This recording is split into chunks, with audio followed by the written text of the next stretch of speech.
Muliakan Allah.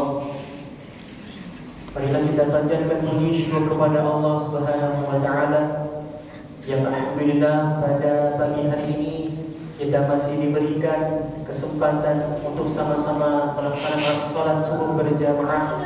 Mudah-mudahan puasa hari ini kita diberikan kekuatan, kesehatan, keselamatan, bisa menjalankan ibadah suci bulan Ramadan sampai khatam. Amin ya rabbal alamin. Dan tak lupa salawat beriringan dengan salam selalu terlimpah curahkan kepada suri tauladan kita Nabi besar Nabi Muhammad sallallahu alaihi wasallam, kepada keluarganya, para sahabatnya, dan kita mudah-mudahan sebagai umat yang mendapatkan syafaat beliau di yaumil qiyamah. Amin ya rabbal alamin. Jemaah yang dimuliakan Allah, satu ketika Rasulullah pernah menyampaikan kepada para sahabatnya, karena Rasulullah sallallahu alaihi wasallam yubashshiru ashabahu qala qad ja'akum syahrul ramadan syahrul mubarak kataba 'alaikum siyamahu tuftahu abwabul jannah wa tughlaqu fihi abwabul jahim وتغل فيه شياطين فيه ليلة مبارك فيه ليلة خير من ألف شهر من حرم خيرها فقد حرم. رواه الترمذي والنسائي. Satu ketika Rasulullah pernah menyampaikan kepada sahabatnya, wahai sahabatku, telah datang kepada kamu sekalian bulan suci Ramadan, bulan di dalamnya banyak sekali kebaikan, keberkahan. Telah diwajibkan di dalam bulan ini untuk berpuasa kepada kamu sekalian. Pintu surga dibuka selebar-lebarnya dan pintu neraka ditutup serapat-rapatnya.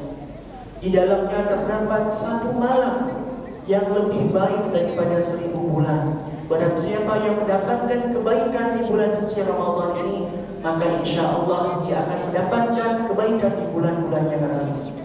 Hadis riwayat An-Nasa'i. Jemaah yang dimuliakan Allah, bulan suci Ramadan ini adalah bulan di mana bentuk kasih sayang Allah kepada kita sebagai hamba-Nya. Kata Allah, wahai hambaku, seandainya kamu sekalian memiliki keluhan permasalahan, maka adukanlah permasalahan kesulitan yang kamu alami kepadamu. Jika kamu merasa tidak percaya diri, janganlah berputus asa. Aku memiliki bulan di mana aku akan menjadi Tuhan yang sangat baik kepada kamu sekalian, wahai hambaku. Maka dari itu para ulama salafus salih, ulama-ulama kita terdahulu menyambut datangnya bulan suci Ramadan ini 6 bulan sebelum Ramadan. Mereka berharap agar dipertemukan kembali untuk bisa kembali bertemu di bulan suci Ramadan. Bahkan seandainya ada sebuah riwayat hadis yang mengatakan saking dahsyatnya bulan suci Ramadan ini, orang-orang yang sudah mendahului kita masuk ke dalam alam kubur, mereka ingin hidup kembali untuk merasakan bulan suci Ramadan meskipun 1 hari saja untuk beribadah. Karena orang-orang sudah mendahului kita yang sudah wafat, mereka mungkin bisa melihat pahala di mana kita tidak bisa melihat sekarang. Pahala sunnah, biasa sholat sunnah yang dikerjakan di bulan-bulan yang lain, maka ketika dikerjakan di bulan suci Ramadan, maka akan mendapatkan pahala seperti pahala wajib. Sholat sunnahnya yang tidak dikerjakan di bulan suci Ramadan, maka seperti sunnahnya, seperti sholat wajib pahalanya.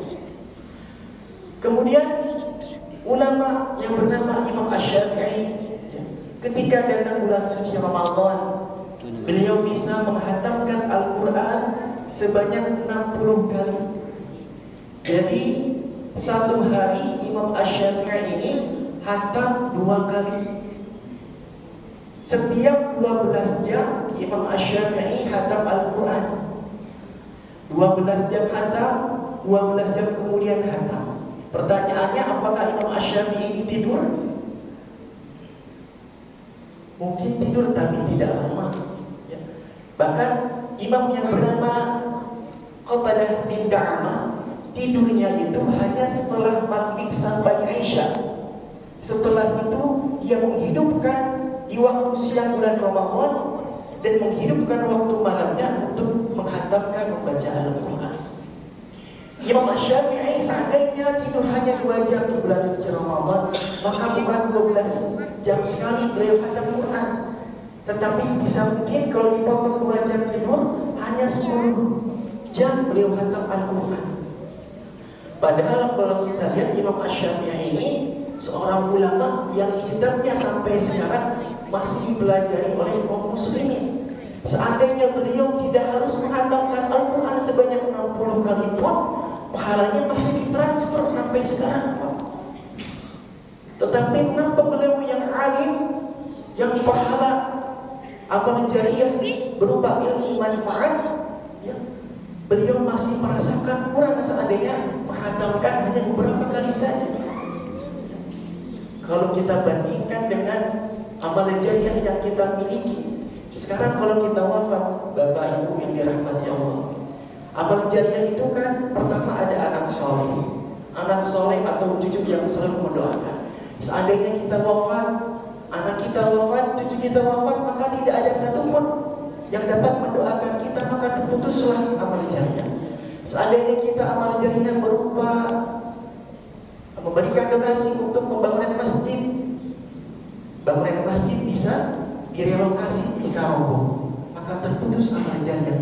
Tapi ilmu yang bermanfaat, Bapak Ibu yang dirahmati Allah, selama dipelajari oleh keturunan sampai beberapa generasi selanjutnya, selama itulah pahala amal jariah pasti dia akan dapatkan di alam kubur.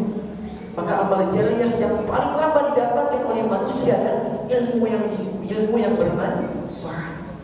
Sekarang kalau kita bercermin kepada diri kita sendiri, sudahkah kita menulis buku atau kita berharap supaya generasi selanjutnya bisa membaca karangan karya kita yang isinya tentang nasihat tentang syariat Islam. Nah, Imam Syafi'i sudah banyak ilmu manfaat, amal jariahnya sudah banyak, tapi tetap merasa kurang. Dia bisa menghatamkan 60 kali dalam sebulan, 1 hari 2 kali hatam.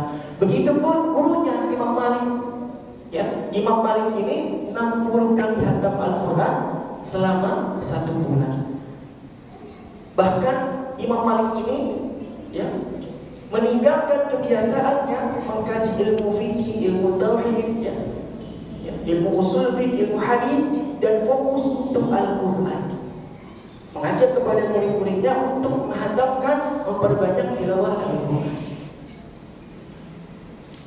Maka dari itu ada 3 amalan yang insya Allah ketika kita meninggalkan bulan suci Ramadan akan menghapuskan dosa-dosa bagi orang yang mengamalkan 3 hal.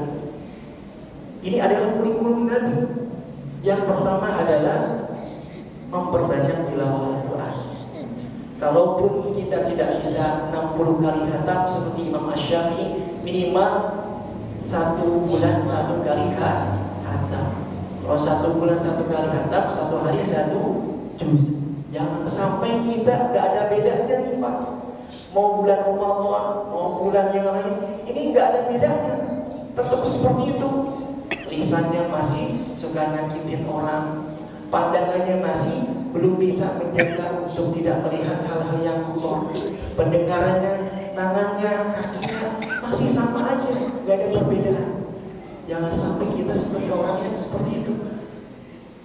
Maka ketika Nabi Muhammad pernah ditanya oleh malaikat Jibril, ya, salah satunya adalah celakalah bagi orang yang ketika ditinggal bulan suci Ramadan, tapi dosanya belum diampuni oleh Allah. Dosanya masih tetap, bahkan nambah. Ya. Na'udzubillah. Orang yang paling rugi adalah orang yang ketika ditinggalkan bulan suci Ramadan, dosanya masih belum diampuni. Padahal kata Allah, barang siapa yang berpuasa sungguh-sungguh menjaga diri di bulan suci Ramadan, maka dia akan dibersihkan dosa-dosanya seperti bayi yang baru lahir. Kemudian yang kedua, yang biasa dilakukan oleh Nabi adalah meningkatkan sholat. Yang biasanya sholatnya hanya di rumah, sesekali bulan Ramadan jamaah di masjid. Jangan sampai putus. Jangan tinggalkan 40 hari takbir bersama imam. Karena kata Nabi SAW, barang siapa seseorang yang tidak tertinggal takbir pertama bersama imam, maka dia akan diampuni segala dosa-dosanya dan dihindarkan dari sifat bermunafikan. Yang tadinya sholatnya sendiri, sekarang bulan suci Ramadan kalau bisa paksakan sholat jamaah di masjid. Yang penting jamaah di masjid. Yang tadinya hanya sholat jamaah di masjid, tingkatkan sholat-sholat rawatibnya, sholat sunnahnya, sholat duhanya. Barang siapa yang melaksanakan sholat duha 12 rakaat, maka baginya akan dibangunkan istana di surga. 12 rakaat Bapak Ibu bisa menjaga sampai akhir hayat, maka Allah sudah siapkan istana di surga. Itu satu pilihan. Yang kedua, juga ada barang siapa yang membaca surat Al-Ikhlas sebanyak 10 kali dalam satu hari, maka akan dibangun istana baginya di surga. Jadi Allah kasih pilihan banyak. Jadi harus meningkat sholatnya ketika di bulan suci Ramadan. Sholat malamnya, sholat duhanya, sholat taubatnya, sholat sunnah rawatibnya, dan sholat-sholat yang lain. Jangan sampai sama. Yang ketiga adalah 3 amalan yang biasa dilakukan oleh Nabi: berinfak, bersedekah. Seandainya kata Allah di dalam surat Al-Baqarah, "Mathalul ladzina yunfiquna amwalahum fi sabilillah kamathali habbatin anbatat sab'a sanabila fi kulli sunbulatin mi'atu habbah." Barang siapa yang berinfak 10.000, maka di luar bulan suci Ramadan akan Allah lipat gandakan 700 kali lipat. Baru masuk mulai bulan suci Ramadan, ya, tadinya 10.000 dikalikan 700 kali lipat, dilipat gandakan lagi di bulan suci Ramadan. Maka Allah alam sudah berapa pahala yang kita dapat. Maka 3 amalan. Yang pertama, berbanyak tilawah Al-Quran. Kemudian tingkatkan kualitas dan kuantitas salat. Yang ketiga adalah memperbanyak sedekah, memperbanyak infak. Maka insya Allah mudah-mudahan kita berharap agar Allah mengampuni dosa-dosa yang kita lakukan, merubah kita menjadi pribadi yang lebih baik, akhlak yang baik, tutur kata yang baik, suka melihat hal-hal yang baik, sehingga kita berharap dan berdoa kepada Allah agar kita diwafatkan dalam keadaan yang baik, wafat husnul dalam keadaan husnul khotimah. Demikianlah nasihat yang dapat disampaikan. Semoga bermanfaat. Mari sama-sama kita tutup dengan doa. Astagfirullahaladzim, astagfirullahaladzim, astagfirullahaladzim. Allahumma shalli ala sayyidina Muhammad wa ala ali sayyidina Muhammad wa ala kulli sahabati ajma'in walhamdulillahi rabbil alamin.